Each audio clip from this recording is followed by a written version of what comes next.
जी अस्सलाम वालेकुम। मैं अमन रिजवी आपके सामने। अगर कोई है तो प्लीज़ आए, मुझे ज्वाइन करें। आज बहुत ज़बरदस्त खुशखबरी है। डॉक्टर कफ़ील अब बहुत जल्द हमारे बीच आने वाले हैं। डॉक्टर कफ़ील के ऊपर से हाई कोर्ट ने NSA हटा दिया है और ये हमारे लिए, ये कॉन्स्टिट्यूशन के लिए, ये भारत के लिए, ये भारत के संविधान पे जो हमारा यकीन है उस पे ये हमारी बहुत बड़ी जीत है। तो मैं आप तमाम लोगों से जिन्होंने डॉक्टर कफ़ील को एक इशू बनाया, डॉक्टर कफ़ील को एक सपोर्ट करा, डॉक्टर कफ़ील के लिए आप जो आवाज़ बने, उन सब के लिए बहुत बड़ी खुशी है। मैं आपको फिर बता दूं कि हाई कोर्ट ने यूपी गवर्नमेंट को लताड़ मारते हुए कहा कि उन पे डॉक्टर कफ़ील पे कोई NSA नहीं लगेगा और हाई कोर्ट ने NSA उन पर से हटा दिया है।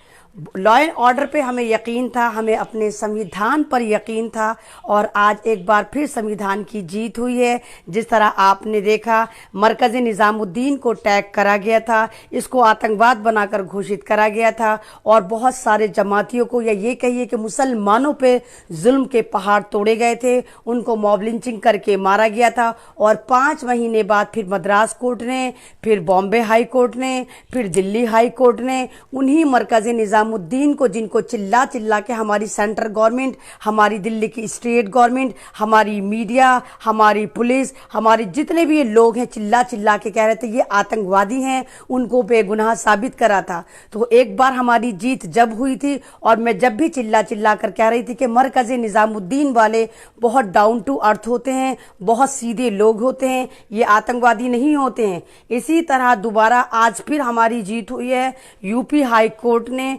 डॉक्टर कफ़ील के ऊपर से NSA हटा ली है और बहुत जल्द डॉक्टर कफ़ील हमारे बीच में होंगे। एक बार और हमसे गलती हुई थी, बहुत आपको भी याद होगा, 22 जुलाई में डॉक्टर कफ़ील के लिए बहुत ज़्यादा लोगों ने अफवाह उड़ानी शुरू कर दी थी। सोशल मीडिया पे इन्हीं RSS वालों ने फर्जी पोस्ट करनी शुरू कर दी थी और कहा था कि डॉक्टर कफ़ील आज़ाद हो गए हैं। और मैं अमन रिजवी, मैंने भी एक वीडियो बनाई थी और कहा था कि मुझे बहुत खुशी है कि डॉक्टर कफ़ील आज़ाद हो गए। लेकिन उस वक्त डॉक्टर कफ़ील आज़ाद नहीं हुए थे। फिर पता चला था कि तारीख़ों पे तारीख़, तारीख़ों पे तारीख़ मिलनी शुरू हो गई थी। लेकिन आज हमारी बहुत बड़ी जीत है, क्योंकि मैं आपसे कह रही थी कि 27 और 28 में पूरा फैसला हो चुका है। पूरा जो जितना भी फैसला था, सुनवाइयाँ पूरी हो गई थी और फैसले को प्रिजर्व कर दिया गया था, रिजर्व कर दिया गया था और किसी वक्त भी डॉक्टर कफ़ील रिहा हो सकते थे। ये वाली बात मैं आपको लगातार बताती आ रही हूँ। और मैं अमन रिजवी, मैं कोई डॉक्टर कफ़ील की फैमिली की रिश्तेदार नहीं हूँ, मेरी कोई उनसे ये नहीं है कि मैं उनकी दोस्त हूँ। जिस वजह से लोगों ने मुझे बहुत टैग करा, मेरे पीछे पड़े रहे। और मैं अमन रिजवी, अगर आप पुरानी वीडियो उठाकर देखें या पुराने इंटरव्यू उठाकर देखें या जंतर मंतर पे भी उस दिन भी जाकर देखें जब भारत बंद होने का एक स्ट्रैटेजी प्लान की जा रही थी, उस वक्त भी मैं डॉक्टर कफ़ील के लिए आवाज़ बुलंद कर रही थी। मैं जंतर मंतर से भी इंटरव्यू देकर निकाल रही थी। मैं डॉक्टर कफ़ील के लिए लगातार आवाज़ उठा रही थी। मैं इसलिए उनके लिए आवाज़ नहीं उठा रही थी कि मैं अमन रिजवी डॉक्टर कफ़ील की रिश्तेदार थी, मैं अमन रिजवी शबिस्ता खान की दोस्त थी। नहीं, मैं डॉक्टर कफ़ील के लिए वैसे ही आवाज़ उठा रही थी जैसे सब भारतीय उठाने की कोशिश कर रहे थे या सबको उठानी चाहिए थी। डॉक्टर कफ़ील, मैं शुरू से कह रही हूँ आपसे कि डॉक्टर कफ़ील को एक इंसान न समझा जाए। डॉक्टर कफ़ील हमारे बीच में, अगर हम भगवान मानते हैं मेहमानों को, अगर हम भगवान मानते हैं डॉक्टरों को, तो डॉक्टर कफ़ील रियल में एक भगवान हैं। ये डॉक्टर कफ़ील वही हैं जो सिलेंडर केस में जिनको फंसाया गया था, जिनको योगी सरकार हर तरह से चाह रही थी कि इनको जेल में रखा जाए, बाहर ना निकलना दिया जाए। लेकिन हमें अपने कानून पे यकीन है, कहीं ना कहीं अभी भी कानून जिंदा है। आप कितने लोगों को खरीदेंगे? आप जस्टिस रंजन गोगोई को खरीद सकते हैं, आप जस्टिस लोहिया को मरवा सकते हैं, लेकिन 137 करोड़ की आबादी है भारत की। सारे ही वकीलों को आप नहीं मार सकते, सारे ही जजों को आप नहीं मार सकते, सारे ही कॉन्स्टिट्यूशन को आप नहीं फाड़ सकते। तो हमें यकीन था इस कॉन्स्टिट्यूशन पे, हमें यकीन था अब अपनी हिब्बुल वतनी पर, हमें यकीन था अब भारत पे, हमें यकीन था यहाँ की एकजुटता पर। और इस मुहिम में सिर्फ मुसलमानों ने हमारा साथ नहीं दिया, इस मुहिम को इंटरनेशनल आप तमाम हिंदू भाइयों ने, आप तमाम सरदार भाइयों ने, आप तमाम आदिवासी भाइयों ने, आप तमाम दलित भाइयों ने हमारा सबका सपोर्ट करा और लगातार डॉक्टर कफ़ील के लिए आप इसी तरह आवाज़ बनाते रहे। आज बिल्कुल मेरी तबीयत ठीक नहीं है। मैं 3-4 दिन से बहुत ज़्यादा बीमार चल रही हूँ, लेकिन अभी मुझे खबर मिली और मैं अभी लाइव आ गई। मेरी आवाज़ मेरा साथ नहीं दे रही, मेरी आंखें भी मेरा साथ नहीं दे रही, मेरे जज्बात भी मेरे साथ नहीं दे रहे। अजीब किस्म का मतलब खुशी भी है और बिल्कुल ऐसा दिल कर रहा है कि अल्लाह के आगे झुक जाऊँ और बहुत ज़ोर ज़ोर से रोऊँ कि अल्लाह एक बार जीत फिर इंसाफ की हुई, अल्लाह एक बार जीत फिर कॉन्स्टिट्यूशन की हुई। और कितनी खुशी होगी उस फैमिली के अंदर, कितनी खुशी होगी उन बच्चों के अंदर जो अपने बाप से पूरे 6-7 महीने से दूर हैं।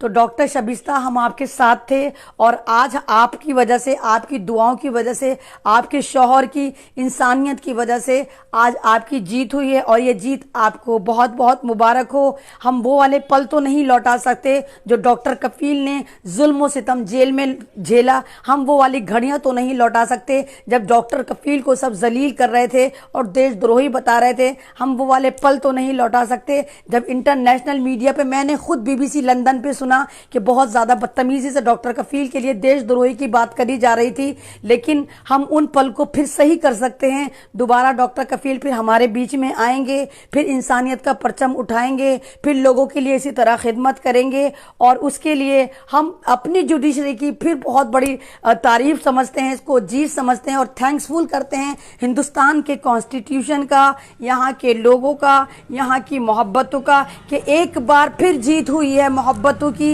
एक बार हमने फिर नफरतों को हरा दिया, एक बार फिर हमने इस फिरका प्रस्ती को हरा दिया, एक बार फिर हमने आतंकवाद को हरा दिया। आज हमने जन्नाटेदार तमाचा मारा उस स्ट्रीम मीडिया के मुंह पर जो बात बात पर मुसलमानों को आतंकवादी बताती है, जो बात बात पर मुसलमानों को देशद्रोही बताती है, जो डॉक्टर कफील को टैग कर रही थी, जो डॉक्टर कफील को आतंकवादी बता रही थी, जो डॉक्टर कफील के लिए उल्टे सीधे सवाल कर रही थी, जो पूरे ही मुसलमानों को कटहरे में खड़े कर रही थी कि मुसलमान जिहादी होता है, मुसलमान आतंकवादी होता है, मुसलमान ये होता है। लेकिन उन लोगों को भी बहुत बहुत शुक्रिया जिन्होंने हमारी आवाज़ में आवाज़ मिलाई और कहा नहीं, मुसलमान आतंकवादी नहीं होता, सबसे पहले मुसलमान हिंदुस्तानी होता है, मुसलमान भी इंसान होता है। और इस काम में बहुत सारे लोग, 88% लोग भारत में नॉन मुस्लिम हैं, उन्होंने सपोर्ट करा, उन्होंने अपने अपने पब्लिक प्लेटफॉर्म पे जाकर, सोशल प्लेटफॉर्म पे जाकर हमें रिप्रेजेंट करा, मुसलमानों को रिप्रेजेंट करा,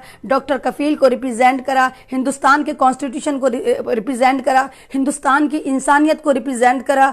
और उसके लिए सबका योगदान था, सबकी अपने अपने तरीके से सबने योगदान करा। शुक्रिया अनुपम त्रिपाठी भाई, आपका बहुत बहुत शुक्रिया। मैं थोड़ा मोबाइल दूर रहता है, मैं पढ़ नहीं पाती अनुपम भाई, लेकिन आप मुझे शो हो रहे हैं, आपकी पिक्चर मुझे शो हो रही है। शुक्रिया आपका कि आप आए, मुझे ज्वाइन करा। और उन सब लोगों का जो मुझे सुनना है, उन सब लोगों का जो मुझे ज्वाइन कर रहे हैं, उन सब का शुक्रिया। और मैं ये कहना चाहूंगी कि आज की इंफॉर्मेशन 1001% सही है और आज सेलिब्रेशन बनता है, आज सेलिब्रेशन बनता है। आज बाकी तालियां थालियां नहीं, आज तालियां थालियां नहीं बनती, आज बाकी दिया बनता है, आज एक मोमबत्ती बनती है जो हम जलाएं कि अमन के लिए आज हम जलाएं, खुशी के लिए आज हम जलाएं, डॉक्टर कफील के लिए, क्योंकि बहुत लंबी लड़ाई थी और बहुत पेचीदा लड़ाई थी। बहुत सारे लोग आए जिन्होंने कफील की फैमिली पे ही सवाल उठाया, उन्होंने कहा कि डॉक्टर कफील की फैमिली ही जो है वो नहीं चाहती कि डॉक्टर कफील बाहर आए क्योंकि उनको 20 लाख रुपए पर हेयरिंग मिल रहा है। बहुत सारे लोग हैं और जिन्होंने अपना आपको सोशल एक्टिविस्ट कहा, मैं नाम नहीं लूंगी क्योंकि नाम मैंने पहले भी नहीं लिया, लेकिन बहुत बड़े बड़े सोशल एक्टिविस्ट ने खुद कहा कि डॉक्टर कफील की फैमिली नहीं चाहती, उनके भाई नहीं चाहते कि डॉक्टर कफील बाहर आए, क्योंकि हर हेयरिंग पर डॉक्टर कफील के भाई जो 20 लाख रुपए खा रहे थे, इसलिए डॉक्टर कफील जेल के अंदर हैं।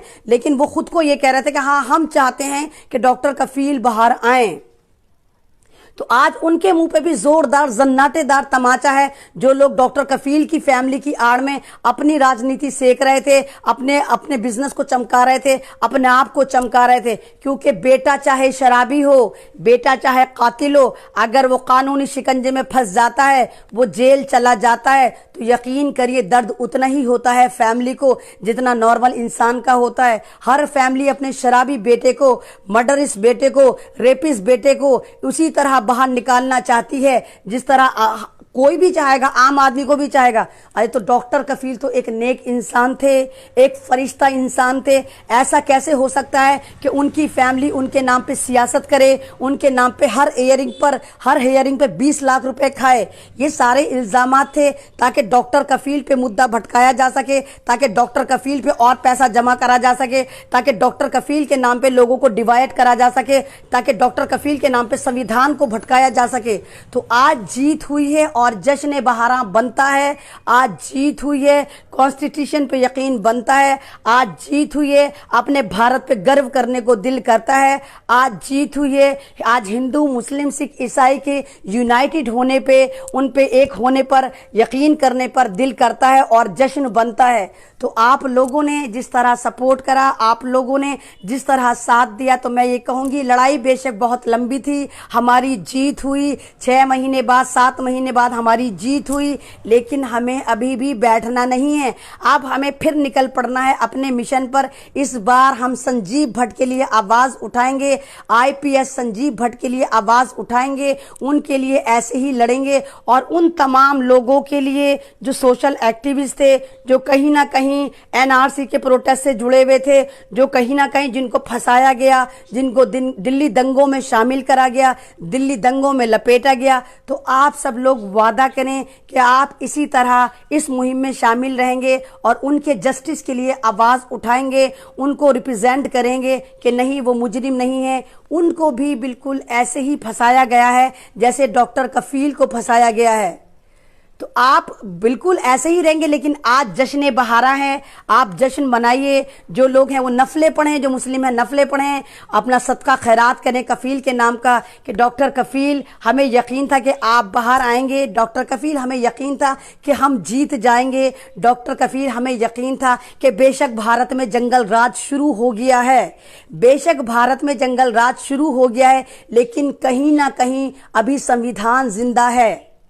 जैसे आप देख रहे हैं पूरी दुनिया में एक हैवानियत का दौर चल रहा है, लेकिन इंसान भी जिंदा हैं। 100% कुछ नहीं होता, कहीं ना कहीं इंसानियत जिंदा होती है। तो 100% संविधान नहीं फटा था, कहीं ना कहीं हमारा संविधान अभी बचा हुआ था और उसी बचे हुए अंश के संविधान से आज हमारी जीत हुई है। आपको पता है ये हाई कोर्ट जो है लगातार टाल मटोल करे जा रहा था, लगातार डेट दिए जा रहा था, कोरोना को टैग करा रहा था, कोरोना से फायदा उठा रहा था। लेकिन जब सुप्रीम कोर्ट में जाके डॉक्टर कफील की मदर ने पिटीशन डाली और कहा कि उनके बेटे की रिहाई होनी चाहिए, सुप्रीम कोर्ट ने लताड़ मारी हाई कोर्ट से और कहा 15 दिन में फैसला चाहिए। आपको पता ये केस इतनी जल्दी सॉल्व क्यों हुआ? ये इसीलिए सॉल्व हुआ कि जब कफील की वालदा ने सुप्रीम कोर्ट में जाकर अपील करी और सुप्रीम कोर्ट ने हाई कोर्ट से कहा कि 15 दिन में जवाब चाहिए, उसके बाद लगातार पेशियां होनी शुरू हुई। पहले सुप्रीम कोर्ट भी एकदम हक्का बक्का भोचक्का रह गई कि क्या हो, कभी इनका वकील यूपी गवर्नमेंट का वकील आ रहा था, कभी नहीं आ रहा था। उसके बाद इन्होंने कहा कि नहीं 15 दिन नहीं हुए, 15 दिन तो हमारे पहली सितंबर में होंगे, दूसरी सितंबर में होंगे, हमें नोटिस बाद में मिला। मतलब इनका यूपी गवर्नमेंट का और सुप्रीम कोर्ट का ये था किसी भी तरह डॉक्टर कफील का